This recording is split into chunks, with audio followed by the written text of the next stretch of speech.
Who owns the cover art for a novel? Hi, I am attorney Gordon Firemark, and this is Asked and Answered, where I answer your entertainment law questions to help you take your career and business to the next level.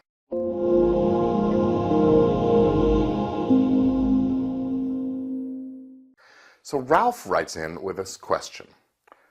I'm working on my first novel, which I plan to self-publish, and I wanted to know if or how I can retain all rights to my book and all royalties from book sales after doing business with a book cover artist has concluded.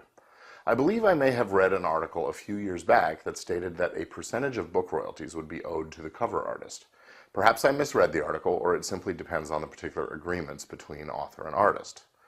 My intention with any of my novels is to negotiate a one-time fee for the cover artist's work and only pay that amount with nothing owed to the artist in the future. As it is, I am hiring someone to fulfill the task of creating a book cover design that is specific to the ideas I've given them and the notes which I have provided them with. By my logic and understanding, they should have no legal, creative, or monetary rights to the work that they were contracted by me to produce after payment has concluded. This makes perfect sense to me and in no way seems unfair or unprofessional. That's what I need clarification on. After all, a contractor doesn't have any legal or monetary rights regarding the patio they've built you when you've paid them the full amount agreed for their services. Also, will a personally typed contract and/or emails be sufficient for having it in writing, or can I expect to pay legal fees to have proper contracts prepared? Well, unlike Ralph's patio contractor scenario, under copyright law, work done for you by a book cover artist or designer does not automatically belong to the hiring party, even though that's who's paid for the work. This because they're independent contractors rather than bona fide employees.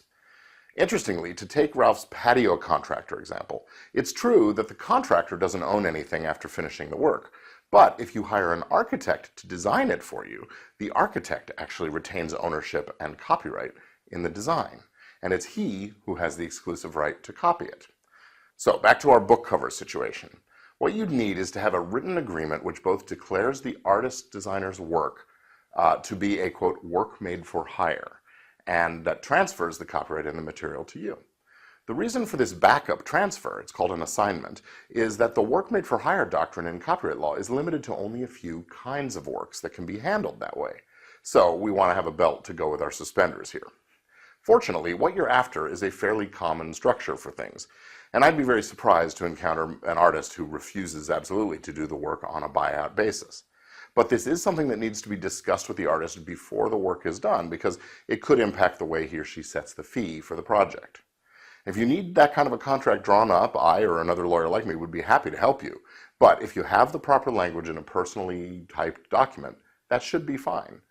I wouldn't, though, rely on an exchange of emails. It's better to do a formal contract document. When you're doing an assignment or a transfer of copyright ownership, it needs to be in writing, and like it or not, we're still in an area where that formality of ink and paper is the way to go.